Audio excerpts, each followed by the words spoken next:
예, 우리 옆 사람하고 인사하겠습니다. 하나님의 전을 세웁시다 이렇게 인사하겠습니다. 하나님의 전을 세웁시다. 예, 하나님의 전을 세웁시다. 예. 예, 오늘은 하나님의 것과 가이사의 것이라고 하는 제목으로 말씀을 나누려고 합니다. 오늘도 예수님과 그 바리새인을 비롯한 그 유대 종교 지도자들과 같이 논쟁에 대해서 같이 생각을 해보는데요. 논쟁을 살펴보면서 우리는 유대인의 모습을 통해서 우리가 신앙생활을 하면서 직면하게 되는 그런 문제들을 찾아보고 그 문제에 대한 답을 찾으려고 합니다. 그들을 비난하는 것이 아니라 바리새인들이 교만하다 나쁘다라고 하는 것을 얘기하는 것이 아니라요. 그들이 갖고 있는 신앙의 특성, 그리고 그들이 하나님을 믿으며 살아가면서 직면하게 되는 그 문제들, 그것도 아마 똑같이 우리도 비슷하게 아마 경험하게 될 겁니다. 그래서 그거에 대한 대응을 어떻게 할 것인가를 아는 그런 시간을 찾아보려고 합니다. 예수님께서 종교 지도자들하고 굉장히 많은 논쟁을 하시는데요. 지난주에도 그 예수님의 그 권위를 부인하려고 하는 그 유대 종교자들의 모습에 대해 생각했습니다. 그러니까 성전의 주인이 누구냐? 하나님이 아니라 바로 자신들이 성전의 주인 행세를 했다라는 것이죠. 그래서 성전을 기도하는 집, 하나님께 기도하는 집으로 만들어야 되는데 그들은 성전을 자신의 부와 권력을 쌓으려고 하는 그런 도구로서 사용하고 있었다는 것입니다. 그래서 이에 대해서 예수님께서는 바로 성전을 깨끗게 하시고 성전을 심판하실 거라고 하는 것을 선포하십니다. 이 성전이 자기 것인데 예수님이 성전의 주인이라고 하시고 성전이 더럽다고 비판하시고 또 성전이 심판받을 거라고 말씀하시니까 그 유대의 종교 지도자들은 굉장히 기분이 안 좋겠죠. 그러니까 이들이 그 앞에서는 얘기를 못하지만 예수님을 죽이려고 하는 그런 모함을 어떻게 만들까 이제 모의를 하게 됩니다.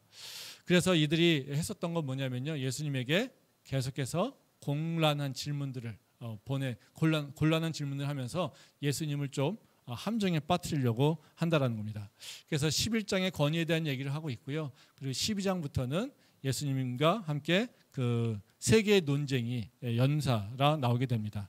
처음에 논쟁은 헤롯 왕을 보내서 바로 그 세금을 내는 것에 대한 질문을 합니다. 그리고 두 번째는 사두개인들을 보내가지고 부활에 대한 질문을 하고 있고요. 세 번째에서는 율법교사가 그 계명 중에 가장 큰 계명, 가장 중요한 계명이 뭐냐, 이런 것들에 대한 얘기를 합니다. 이 세 개의 대답이 다 그렇게 만만하게 쉽지는 않습니다. 그냥 쉽게 오늘 저희가 본문으로 선택한 조세 논쟁만 보더라도요, 예수님께 입장에서는 답하기가 쉽지 않다라는 거죠. 왜냐하면 바로 그 로마의 그 식민지 시대, 그리고 그 세금 때문에 바로 그 고통을 받고 있는 많은 민중들이 있는 상태. 그래서 세리들은 아주 그 가장 극악한 죄인으로 평가받고 있는 시대, 이 시대에 로마에 대해서 세금을 내야 되느냐 말아야 되느냐, 이런 것들의 질문을 받았을 때 참 예수님은 난감하죠. 만약에 예수님이 내라라고 하면은 그 세금 때문에 고통받는 민중들은 어떻게 했습니까? 예수님을 증오할 거고요, 예수님을 부인하게 될 거라는 거죠. 그리고 또 세금을 내지 말라고 하면은 어때요? 헤롯 왕은 정치가들이잖아요. 이 정치자들이 예수님을 정치적 음모에 빠뜨려서 바로 그 반역자로 또는 아니면 어쨌든 그 로마의 통치에 반대하는 자로 몰아갈 거라는 것이죠. 그래서 내라고 선택하든 내지 말라고 선택하든 어떤 것이든지 간에 바로 예수님은 곤란을 겪게 된다는 겁니다. 이에 대해서 예수님이 어떻게 대답하십니까? 하나님의 것은 하나님에게 드리고 가이사 것은 가이사에게 드려라. 이 얘기를 듣고 바로 유대 종교자들이 그냥 물러난다는 겁니다. 근데 여기서 이 세 개의 논쟁이 다 똑같이 드러나는 것은 뭐냐면요, 어려운 질문을 함으로써 그 질문에 대해서 의연하게 답하시는, 오히려 우리가 상상할 수 없는, 인간이 그들이 상상할 수 없는 바로 율법적인 범위까지도 넘어서 율법을 지키면서까지 율법의 그 사상을 넘어서까지 그 답변을 하시는 그런 모습을 보면서 드러나는 것은 예수님의 권위가 오히려 더 드러납니다. 권위라고 하는 것은 힘에 의해서 드러나는 것만이 아니라 지혜와 지식을 통해서 다른 사람들을 압도할 수 있는 뭔가 지식, 이걸로 권위가 나타나지 않습니까? 그러니까 그걸 통해서 바로 예수님의 권위가 온전히 더 드러난다는 겁니다.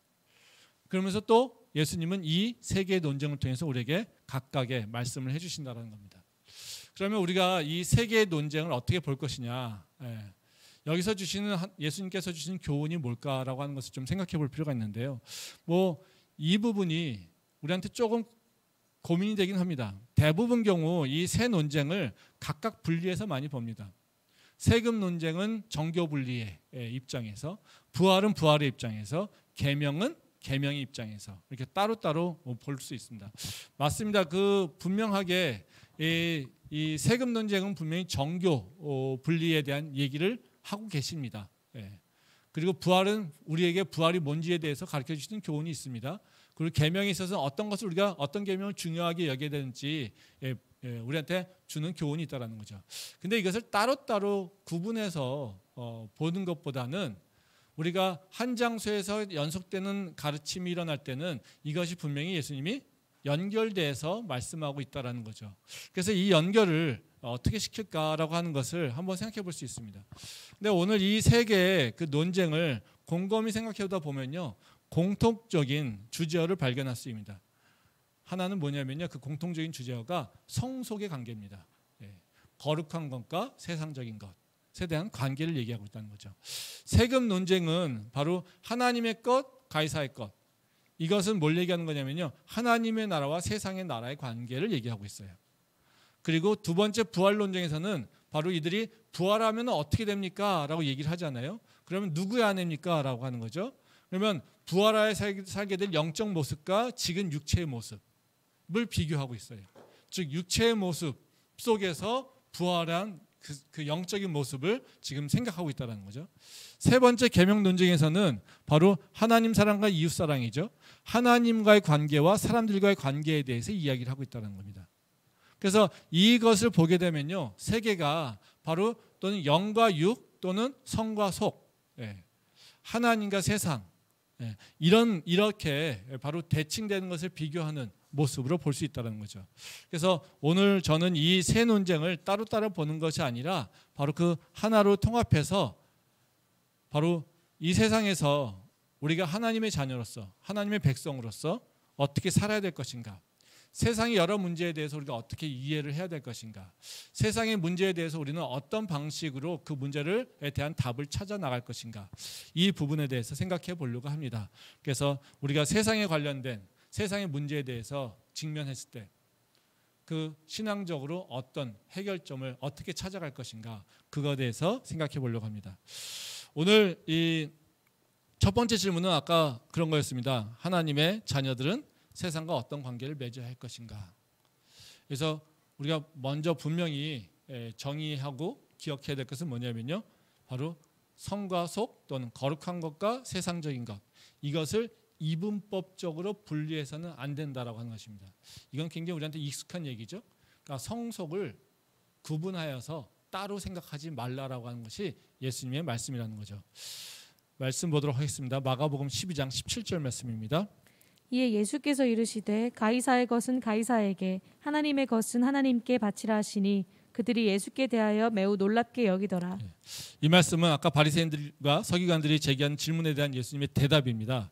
그 예수님은 가이사에게 세금 내는 것이 옳으냐라는 질문에 대해서 하나님 것은 하나님께 바치고 가이사의 것은 가이사에게 바치라는 거죠. 아까 말씀드린 대로 이 대답은 정말 지혜로운 대답이죠. 바로 그 바리새인과 그 헤롯 땅의 그 음모를 완전히 무력화시키는, 그들의 그 함정을 완전히 무력화시키는 거라는 겁니다. 그런데 어쨌든 이것이 그들의 그 함정을 무력화시키는 건, 무력화시키더라도 그 예수께서 말씀하신 것, 즉 하나님 것은 하나님께 드리고 바로 가이사 것은 가이사께 드려라, 바쳐라 라고 하는 것은 틀린 말은 아니라는 겁니다. 뭐 예수님이 그 항상 진리고 의로우신 분 아닙니까? 그래서 우리 거짓말을 하면서 이 어려움을 모면해가지는 않으신다는 거예요. 그러니까 예수님께서는 이 그들이 함정으로 모함하고 있지만 바로 그 안에서도 진리를 선포하시면서 우리한테 그것을 이겨내시고 우리한테 교훈을 주신다는 겁니다. 그러면 근데 이 하나님의 것은 하나님께 드리고 가이사 것은 가이사께 드려라라고 하는 것, 이것은 우리가 이렇게 와서 딱 그 뭡니까, 모함이나 또는 아니면 이 곤란한 질문에 회피하기는 좋은데요, 실제로 이것을 지키려고 하면 우리한테 좀 어려움이 좀 있습니다. 우리한테 어떤 어려움이 있습니까? 이 가이사의 것이 뭔지 하나님의 것인지 이것을 구분하려고 하는데 어려움이 있다는 거죠. 실제로 이 말씀을 가지고 종교 지도자들이 많이 해석해 왔습니다. 또 우리도 많이 해석해 왔습니다. 또 우리 삶 속에서 이 말씀을 알면요, 우리 삶 속에서 나도 모르게 바로 이 부분을 어떻게 적용할까라고 하는 부분을 해왔습니다. 근데 그 공통적인 건 뭐냐면요, 바로 하나님의 것과 가이사의 것, 즉 세상의 것을 구분해 왔다는 거예요. 그래서 우리는 이 구분을 좀 더 구체적으로 정리하려고 어떻게 해왔냐면요, 바로 행위적으로 구분해 온 경우가 있습니다. 그래서 어떤 행동은 거룩한 것, 어떤 행동은 거룩하지 못한 것, 세상적인 것. 또 우리는 그것이 이루어지는 장소에 따라 구분하게 됐습니다. 교회에서 일어나는 것은 거룩한 것, 교회 밖 세상에서 일어나는 것은 거룩하지 못한 것. 또 어떤 거는요, 바로 그 주권의 개념을 구분한 적도 있습니다. 하나님의 권한에 있는 거라고 생각되면 거룩한 것, 그리고 세상의 권력에 의해서 통치받는 거라고 생각하면 가이사의 것, 세상의 것. 그래서 하나님께서 우리가 먹고 사는 문제는 우리가 세상에서 일어나니까 이거는 종교적인 문제가 아니니까 이거는 세상의 권력, 세상의 통치자에 의해서 결정되는 거니까 이거는 세상의 직업들은 거룩한 것이 아니라 속된 것. 뭐 이런 식으로 구분해 왔다는 거죠. 이렇게 구분하는 거 우리는 다 압니다. 옳지 못하다라고 하는 것. 그렇지 않습니까? 이 성과 속으로 완전히 이분법적으로 구분하는 것은 우리한테는 옳지 못하다는 것을 다 알고 있어요. 그래서 세상의 직업이 거룩하지 못한 거냐? 그리고 또 교회에서 봉사하는 것만 거룩한 거냐? 우리는 그 정도의 분별력을 갖고 있지 못한 사람들은 아니라는 것입니다. 분명히 이것은 구분되어서 서로 거룩한 것과 속된 것, 이걸로 구분해서는 안 된다는 겁니다. 왜냐하면요, 이렇게 구분하는 것이 신앙적 원리에 맞지 않다는 겁니다. 그리고 신앙적 원리에서 뿐만 아니라 하나님께서 기뻐하시는 열매를 맺을 수 없다는 겁니다. 이 성속을 구분했을 때 그 크리스찬들이 이분법적으로 구분했을 때 크리스찬들의 삶의 모습은 어떻겠습니까? 이중적이 됩니다. 교회에서는 거룩한 모습으로 살다가 세상에는요, 속된 모습으로 가게 된다는 거죠. 그래서 바로 그 교회에서는 뭔가 거룩하게 모습도 그렇고 다 그런 모습으로 하지만 이 세상에서는 세상 사람들과 똑같은 모습으로 가게 된다는 거죠. 그러면 이걸 누가 크리스찬이라고 하겠습니까? 그렇죠? 교회에서 모습과 세상 밖에서의 모습, 그리고 세상 밖에서의 모습과 교회에서 모습이 한결같아야 되는 것이 우리가 옳은 거라고 생각하지 않습니까? 근데 이걸 분리해버리게 되면 세상의 모습과 교회에서의 모습이 서로 다른 모습을 보이게 되는 것이죠. 그거는 우리는 좋은 모습이 아니지 않습니까? 이중적이라는 것이죠. 또 이것이 세상과 또 교회나 거룩한 것을 구분했을 때 하나님의 주권의 영역을 이해하는데도 사실 어려움이 있습니다. 하나님은 어디를 통치하고 계십니까? 교회만 통치하고 계십니까? 아니죠. 우리 마가복음 11장에서 얘기하는 하나님의 주권에 대한 얘기를 하고 있는데 바로 하나님의 주권이 어느 범위냐는 거죠. 과연 교회와 또는 세상을 구분해 놨을 때 하나님의 주권은 교회에만 있고 세상에 대해서는 주권이 없느냐? 그렇지 않죠. 하나님은 이 세상을 창조하신 분이고요. 이 세상의 주인 되신 분이고요. 이 세상의 통치자입니다. 우리가 그렇게 고백하고 있어요. 그렇다면 우리가 교회에 있든지 간에 아니면 세상에 있든지 간에 어디요? 하나님의 주권하에 있다라는 거예요. 그리고 하나님의 명령하에 살고 있다라는 것이죠. 그렇다면 우리가 세상에서 살아갈 때도 우리를 다스리는 분은 누굽니까? 하나님이라는 거예요. 그러니까 이게 하나님 것과 가이사의 것을 구분하는 것, 이것 자체가 사실은 우리한테 별로 신앙적으로도 합의되는 그런 결론을 도출할 수 없다는 것이에요. 근데 그럼에도 불구하고 우리는 어때요? 자꾸 분리하려고 하는 마음이 있다는 거죠. 분리하는 게 편하잖아요. 분리하는 게 되게 편합니다. 그래서 가장 편한 게 뭡니까? 세상에서 세상된 모습으로, 또 교회에서는 교회 성도의 모습으로 사는 게 가장 편하다는 거죠. 뭐 저도 그렇습니다. 예. 저는 밖에 나가서 목사라는 얘기를 잘 안 합니다. 솔직하게 뭐 여러 가지 이유가 있긴 하지만요. 뭐 저의 입장에서도 그렇고 상대의 입장을 배려하는 입장에서도 그런 경우가 있는데요. 근데 그렇다고 해서 제가 밖에 나가서 목사라고 얘기를 안 하지만 목사로서 그 뭔가 정체성을 잃어버리냐, 그렇지는 않습니다. 그렇지 않으려고 노력을 합니다. 그럼에도 불구하고 편한 건 뭐냐면요, 바로 교회에서는 목사로서, 그리고 세상에서는 그냥 세상에서 그냥 사람으로 살아가는 게 가장 편합니다. 그 되게 부담되잖아요, 목사로서 있다라는 건 자체가. 근데 이게 목사만이 아니라 사실 크리스천도 다 똑같거든요. 그래서 저는 목사니까 내세우지 않을 뿐만 아니라 또 많은 또 크리스천들 중에 초기에 또는 아니면 신앙이 완전하게 그렇게 정착되지 않은 분들이나 아니면 여러 가지 이유 때문에 세상에서는 난 교회 다녀 이런 것을 얘기하지 않고 있는 분들도 많다라는 거죠. 그래서 구분해서 사는 것이 사실 편합니다. 그리고 구분해서 살 때 우리한테는 그냥 뭔가 스스로를 정당화하기가 되게 좋습니다.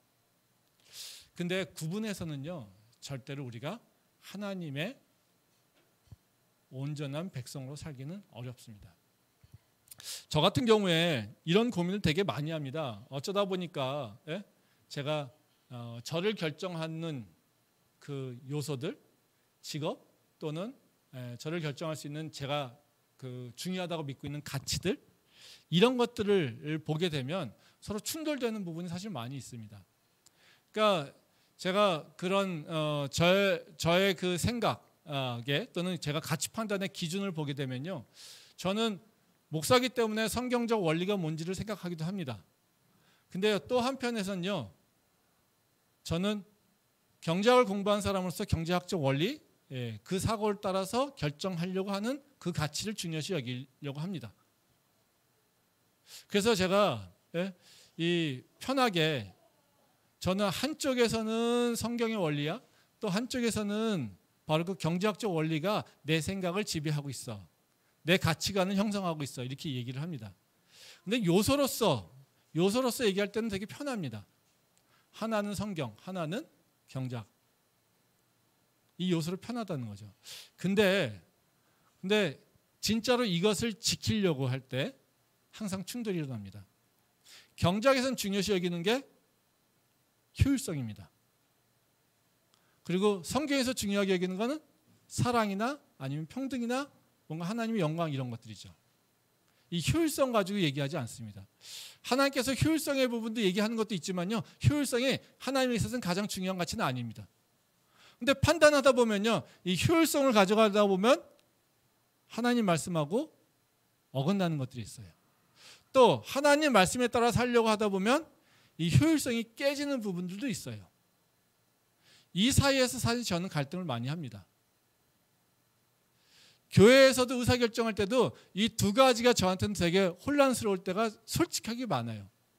때로는 교회도 기관으로서, 조직으로서 그 세상의 이치에 합당한 모습으로 조직화돼야 된다는 생각도 합니다.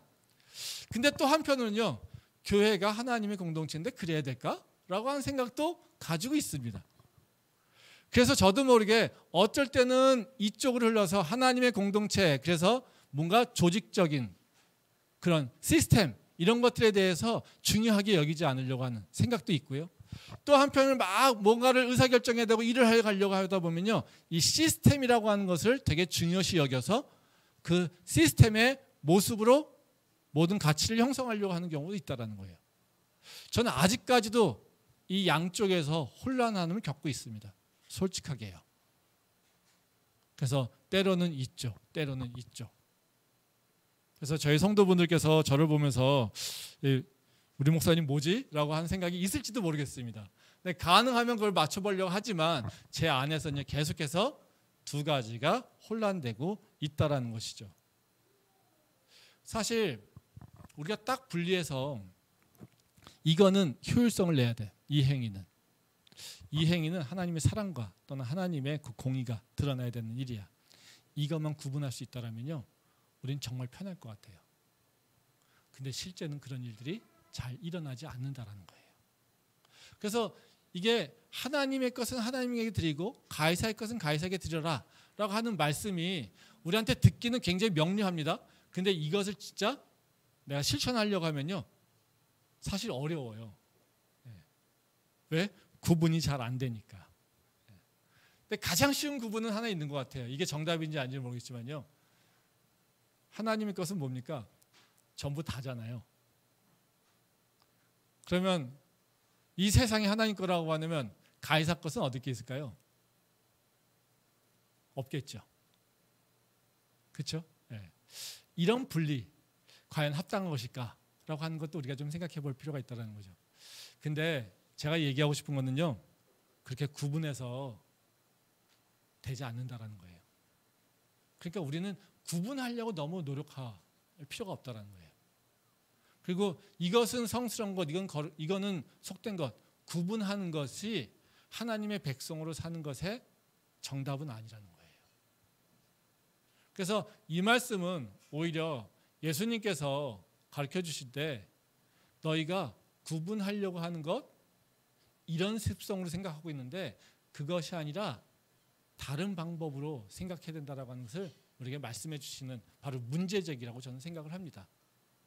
그러면 이 뒤에 있는 얘기들, 부활과 바로 그 계명을 통해서 보게 되면요, 바로 이 하나님의 것과 가이사의 것, 이것이 어떤 것인지가 아니라 이 두 개가 어떻게 조화를 이룰 수 있을 것인지 그 단서를 좀 주시는 것 같아요.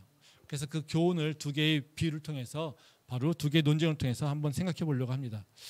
첫 번째로요, 우리는 구분하려고 하는 것이 아니라요, 믿음으로 하나를 통합시켜야 됩니다. 즉 말하자면 세상을 구분해서 바라보는 것이 아니라 믿음의 관점으로 세상을 바라봐야 된다는 거죠. 그래서 우리는 성과 속을 나눈다는 건 뭡니까? 믿음적인 부분, 육체적인 부분, 이렇게 나누잖아요. 근데 그게 아니라 믿음을 통해서 육체를 다시 바라보는 그런 일들이 일어나야 된다는 거죠. 말씀 보겠습니다. 마가복음 12장 18절부터 23절 말씀입니다. 부활이 없다 하는 사두개인들이 예수께 와서 물어 이르되 선생님이여, 모세가 우리에게 써주시기를 어떤 사람이 형이 자식이 없이 아내를 두고 죽으면 그 동생이 그 아내를 취하여 형을 위하여 상속자를 세울지니라 하였나이다. 칠형제가 있었는데 마지가 아내를 취하였다가 상속자가 없이 죽고, 둘째도 그 여자를 취하였다가 상속자가 없이 죽고, 셋째도 그렇게 하여 일곱이 다 상속자가 없었고 최후의 여자도 죽었나이다. 일곱 사람이 다 그를 아내로 취하였으니 부활 때 곧 그들이 살아날 때에 그 중에 누구의 아내가 되리이까? 하나님의 것과 가이사의 것을 구분하는 말씀에 대한 얘기가 나옵니다. 근데 그 다음에 바로 나오는 얘기가 사두개인들이 와서 그 부활에 대한 얘기를 하고 있습니다. 근데 이 부활에 대한 얘기는 뭐냐면요, 형이 죽어서 형의 그 아내를 아내로 취하라고 하는 얘기가 있죠. 예. 그러니까 이런 것들은 바로 말하자면 다른 것이 아니라 그 형의 아내가 사는 것, 삶이 어려울 수 있으니까 그를 서포트하라고 하는, 그것을 얘기를 하고 있습니다. 근데 이런 일이 계속해서 반복되면 일곱 형제 일가가 있다라면 일곱 형제의 그 여인은 아내가 된 거죠. 그럼 부활하면 우리가 몸이 다 부활하지 않습니까? 그러면 어떻게 됩니까? 육체에서 이 여인은 형부터 동생까지 7명이 아내가 됐습니다. 근데 부활해서 8명이 지금 다 모였습니다. 누구의 아내가 돼야 되느냐? 이 질문입니다. 이게 해석이 잘 안 되죠. 네? 이 질문을 하는 사두개인들의 모습, 이들이 왜 이런 생각을 했을까? 왜 이런 질문을 했을까? 그걸 보면 우리가 좀 알 수 있을 것 같아요. 지금 사두개인들은 뭘 질문하고 있어요? 부활을. 근데 그 부활을 이해를 어떻게 하려고 합니까? 육체의 관점에서 이해하려고 해요. 부활을 한다는데, 우리가 다시 산다는데, 근데 살면 이 지금 나랑 맺고 있는 관계는 어떻게 되는 거지? 즉 육체의 관점에서 지금 부활을 해석하려고 한다는 거예요. 즉 육의 관점에서 영적인 것들을 해석하려고 하고 있다는 거예요. 이게 될까요? 안 된다라는 것이죠. 우리가 육의 관점에서 모든 것을 이해하려고 하면 그거는 어떤 사람입니까? 육의 사람입니다. 영의 사람은요, 영적 기준을 가지고 육을 바라보는 게 바로 영의 사람인 것이죠. 근데 지금 사두개인들은 어떻게 해요? 육의 관점에서 바라보고 있는 거예요. 그러니까 육의 관점에서 영의 것을 바라보면요, 절대 이해가 안 된다는 거죠. 지금 우리가 가이사의 것, 하나님의 것 구분한 것을 육의 관점에서 이것은 장소에 따라서 교회와 교회 아닌 것, 그리고 하나님과 관계된 것, 하나님과 관계되지 않은 것, 그리고 이것은 하나님께서 주시는 것, 이건 세상에서 직업으로 받는 것, 이렇게 육의 관점에서 나눠버리니까요, 어떻게 해요? 이게 구분이 안 된다는 거예요. 이해가 안 된다는 거예요. 우리는 이런 모습으로 이해해서는 안 된다는 거죠. 우리 말씀 보도록 하겠습니다. 마가복음 16장 14절부터 16절 말씀이에요. 이에 예수의 이름이 드러난지라 헤롯 왕이 듣고 이르되 이는 세례 요한이 죽은 자 가운데서 살아났도다. 그러므로 이런 능력이 그 속에서 일어났느니라 하고, 어떤 이는 그가 엘리야라 하고 또 어떤 이는 그가 선지자니 옛 선지자 중에 하나와 같다 하되, 헤롯은 듣고 이르되 내가 목벤 요한 그가 살아났다 하더라. 예, 보세요. 이 말씀은 유대인들이 어떻게 부활을 이해하고 있는지를 잘 보여주고 있습니다. 그러니까 헤롯이 예수님의 그 기적에 대한 얘기를 잘 듣고 있습니다. 그랬더니 예수님을 어떻게 이해하고 있냐면요, 죽은 세례 요한이 부활했다 이렇게 얘기하고 있어요. 한번 생각해 보세요. 유대인들은 하나님을 믿는 자들입니다. 부활도 믿고 있어요. 근데 이 부활을 이들이 이해하고 있는 방식은요, 환생이에요. 기독교에서는 환생이라는 얘기는 없습니다. 성경에 환생이라는 얘기 없어요. 다시 태어나는 건 뭡니까? 불교에서 나오는 얘기예요. 지금 다시 말하면 뭐예요? 육체의 관점에서 하나님의 일을 생각하니까 어떻게 해요?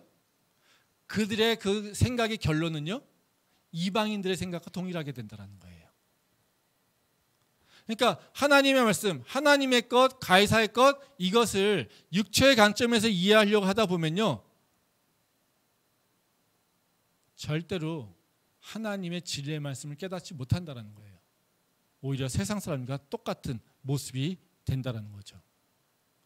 예수님께서 우리한테 가르쳐 주시는 말씀은요, 그것이 아니라 너희는 영의 모습으로 하나님을 그 세상을 이해해야 된다고 얘기하고 있어요.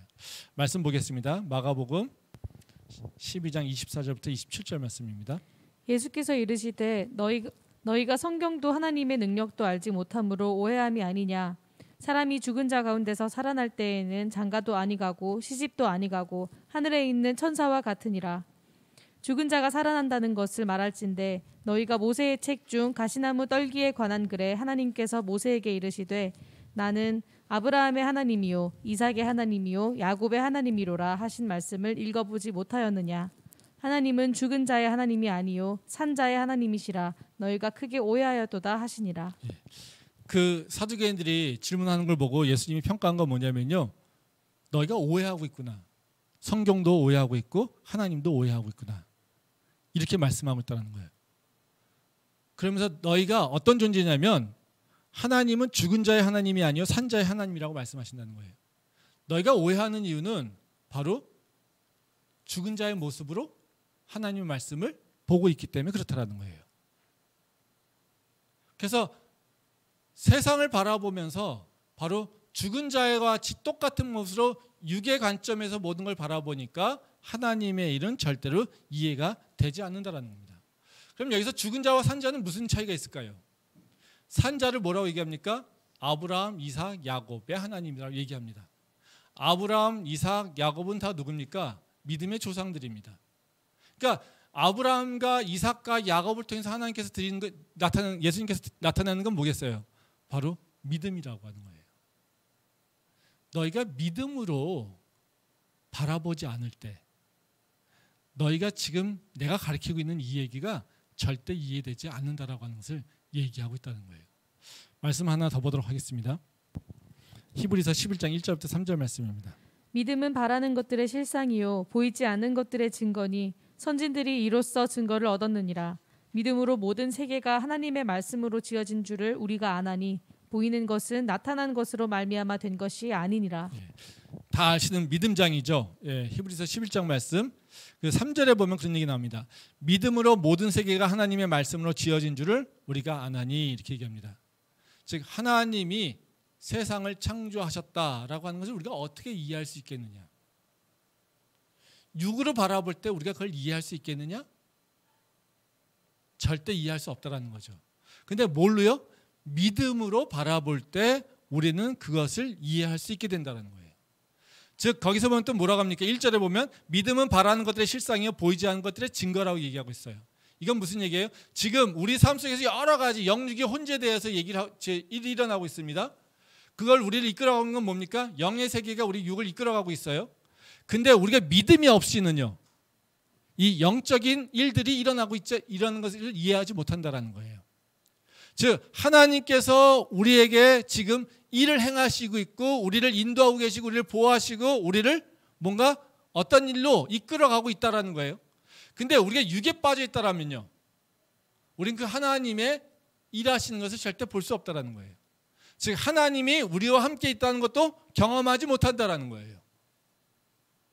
그래서 하나님이 보이지 않게 우리를 인도하고 계시는데 우리가 믿음이 없이는 그 보이지 않은 하나님이 우리와 함께 있다라고 하는 것을 절대로 이해할 수 없다라고 하는 것을 지금 얘기하고 있다는 거예요. 사두개인들이 부활에 대해서 잘못 이해하고 있는 것들, 이런 것들은요, 바로 사두개인들이 육의 관점에서 하나님의 행하신 그 부활을 이해하고 있으니 절대로 이해가 안 된다는 거죠. 우리가 성경을 보는 관점에서도요, 되게 중요한 것 같아요. 우리가 육의 이론을 가지고 성경을 보는 경향들이 좀 있습니다. 자신의 이념과 자신의 생각과 그리고 자신의 주장을 가지고 성경을 보는, 자기가 보고 싶은 것을 찾는 경향이 좀 있어요. 이럴 경우는 진리가 나올까요? 쉽지 않습니다. 근데 성경을 볼 땐 거꾸로 봐야 돼요. 하나님께서 하시는 말씀이 뭘까? 라고 하는 것을 먼저 찾아야 돼요. 그리고 그것이 우리 삶에 어떻게 적용될까를 봐야 된다는 거예요. 근데 그거를 내가 보고 싶은 관점으로 그것만 바라보고 그리고 그 관점을 관철시키려고 하는 그 근거로서 성경을 찾아내려고 하면 안 된다라는 것이죠. 그러면 하나님의 그 진리의 말씀이 깨달아지지 않는다라는 거예요. 근데 우리는 자꾸 이런 실수를 합니다. 저도 성경을 보다 보면 그런 실수를 하게 돼요. 저도 저의 생각과 저의 이념이나 뭐 아마 저의 그 가치관들이 있겠죠. 그 가치관을 가지고 성경을 자꾸 보려고 하는 그런 모습들이 나타납니다. 근데 보다가 자꾸 다시 돌이키는 거죠. 내 생각이 아니라 이 성경에서 뭘 얘기하는지를 찾아보려고 하는.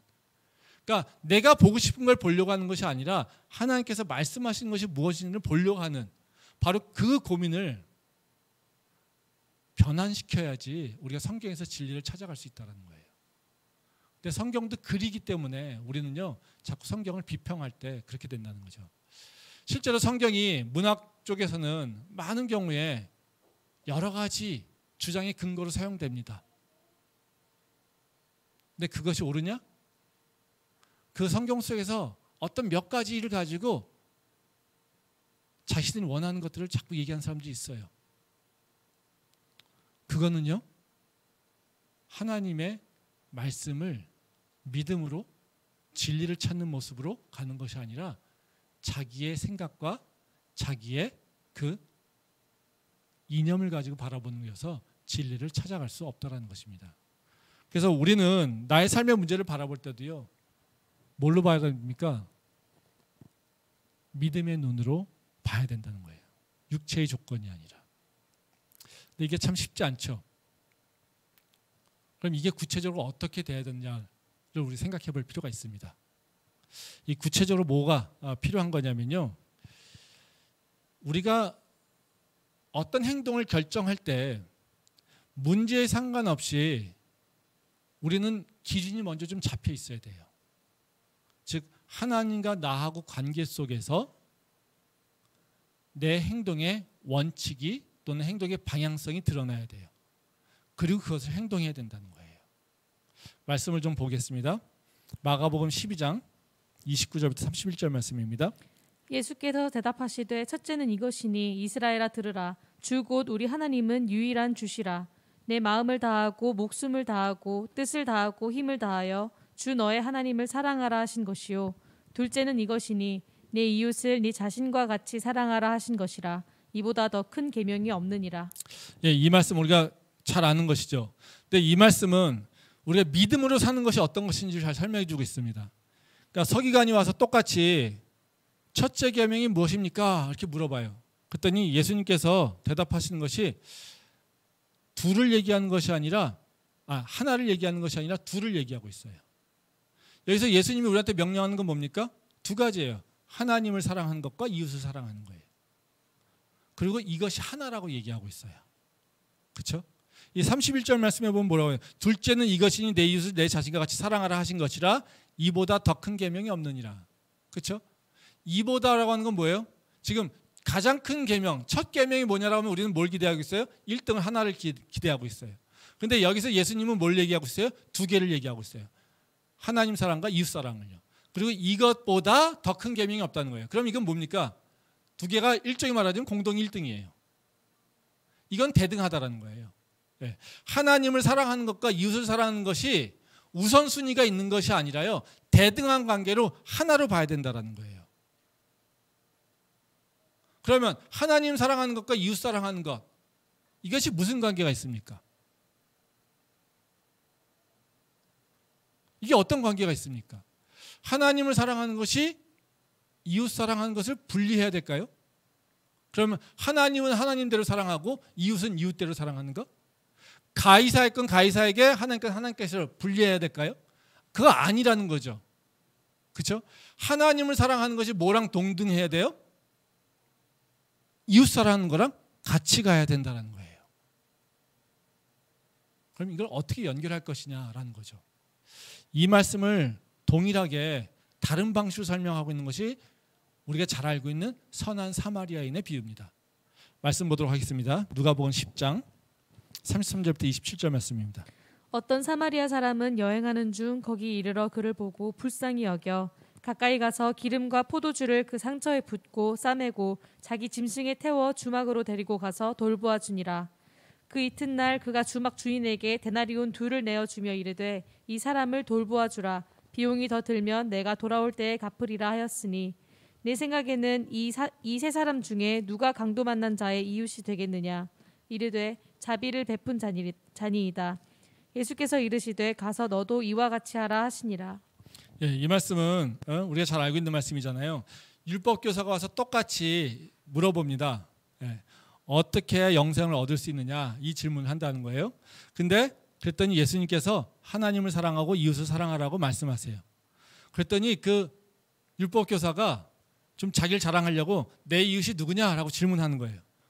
그에 대해서 예수님께서 이 선한 사마리아인의 비유를 얘기하고 있습니다. 그래서 선한 사마리아 이 강도의 이웃은 누구라고 합니까?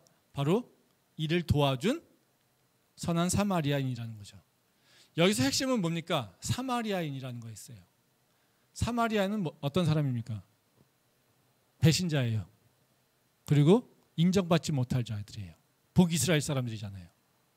근데 그 자를 우리 이웃으로 삼으라고 하는 것이죠.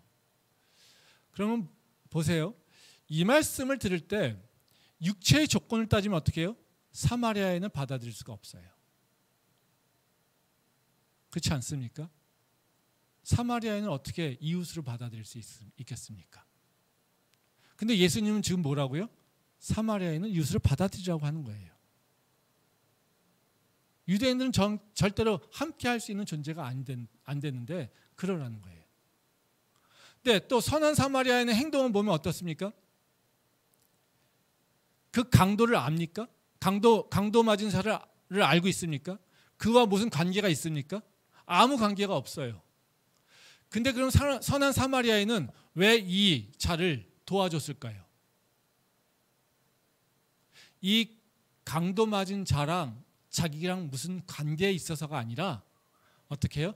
자기가 믿고 있는 뭔가 자기가 갖고 있는 가치관에 따라서 결정했을 거라는 거죠. 선한 양심에 따라서 결정했을 거라는 것이죠. 그러면 선한 사마리아 의인의 결정 방식은 뭡니까? 이 사람의 조건에 따라서 내가 이를 돕고 안 돕고 결정하는 것이 아니라 내가 갖고 있는 어떤 원칙과 그 윤리적 기준을 가지고 행동한다는 거예요. 즉 우리가 행동하는 패턴은 어떤 거냐면요. 어떤 사안에 있어서 내가 갖고 있는 기본적 윤리적 원칙들을 갖고 있습니다. 도덕적 원칙을 갖고 있어요. 그리고 그 사안에 내 윤리적 도덕적 원칙을 갖다가 적용하면서 우리는 행동을 결정하게 돼 있어요. 그러면 우리는요 해야 될 일은 뭐냐면요 하나님과 나하고 관계 속에서 우리는 뭐가 형성되냐면요 나의 개인적 윤리적 원칙이 결정돼요. 그리고 우리는 이것을 현장에다가 적용하는 거예요. 근데 육체의 조건을 가지고 얘기하면 어떨까요? 이 사람이 어떤 조건이냐에 따라서 우리는 이걸 돕고 안 돕고가 결정돼요. 이 사람이 나랑 가까운 사람이야? 이 사람이 나랑 먼 사람이야? 이 사람이 나한테 도움될 사람이야? 이 사람이 나한테 도움이 안 될 사람이야?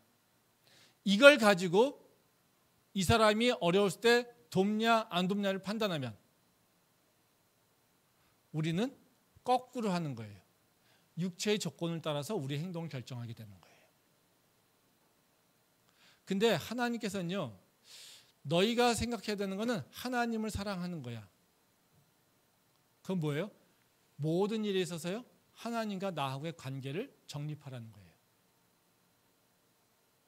그래서 뭐가 형성됩니까? 내 윤리가 형성돼요.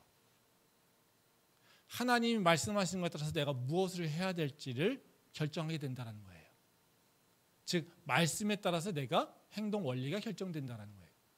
근데 이것이 행동 원리는 어떻게 해요? 내 안에 들어가 있잖아요. 그러면 어디다가 드러내야 돼요. 누구한테 드러냅니까? 이웃에게 드러나는 거예요. 즉 보이지 않는 하나님의 관계가 어디서 드러납니까? 보이는 이웃과의 관계를 통해서 드러난다는 거예요. 이게 믿음의 원리라는 거죠. 즉 가이사에게 세금을 내야 돼 말아야 돼라고 하는 것은요 개인적 차원에서 결정돼야 되는 부분이죠. 근데 하나님과 자신의 관계 속에서 어떤 국가의 제도를 인식하는 것이 생기겠죠. 그리고 그것에 따라서 뭐요? 국가의 통치에 대해서 우리는 반응하게 되는 거예요. 이게 바로 우리가 통합해가는 과정이라는 겁니다. 이게 근데 원칙을 얘기하지만 참 쉽지는 않습니다. 왜요? 우리는 사실 육체의 조건에 자꾸 이끌려가기 때문에 그래요. 한번 생각해 보세요. 내 이웃을 사랑하라고 말씀하십니다. 근데 진짜 이웃 사랑하기 됩니까? 우리는 내 좋은 사람은요 사랑하지만요 나랑 관계가 싫은 사람은요 사랑하기 쉽지 않아요. 어렵다라는 거죠. 그 상대가 누구냐? 이거에 우리는 너무 의존해서 의사결정하게 된다는 거예요. 저도 마찬가지입니다. 저도 항상 갈등하는 건 그런 거 아니겠어요? 그 상대가 누구냐? 내가 좋아하는 사람이야? 내가 싫어하는 사람이야? 나랑 좋은 관계 있는 사람이야? 나랑 원수 같은 사람이야? 이거예요. 이거에 따라서 우리는 의사결정을 많이 해요. 저도 마찬가지예요. 근데 그렇게 의사결정하고 나면 어떻습니까? 마음이 불편해요. 왜요? 하나님과 관계가 원만해지지 않은 거니까. 하나님의 관계는 어떤 거예요? 사랑하라는 거잖아요. 근데 우리는 그 관계를 나도 모르게 육체에 휩쓸려 가게 되면 하나님의 관계가 깨져버리게 된다는 거예요. 그래서 우리는요 오히려 자꾸 하나님 관계가 멀어지는 경우가 있습니다. 근데 이제는 먼저 하나님의 관계가 분명히 정립돼야 돼요. 그리고 그것에 대해서 원칙을 도출해야 됩니다. 그리고 그 원칙을 따라서 이제는 세상이 누군지에 상관없이 그걸 행하려고 하는 노력이 필요하다는 거죠. 그러면 내 삶 속에서 하나님의 그 약속하심이 드러나게 된다는 겁니다. 참 쉽지 않은 얘기고요. 참 도전되는 얘기입니다. 그렇지만 우리가 하나님을 사랑하라고 하는 그 명령을 알고 있기에 그 하나님의 사랑을, 보이지 않는 사랑을 바로 보이는 인간의 관계 속에서 드러내는 것이 우리가 해야 될 일이라는 것을 다시 한번 기억하면 좋겠습니다. 그래서 한 주간 바로 그런 도전을 해나갈 수 있기를 소망합니다. 기도하겠습니다.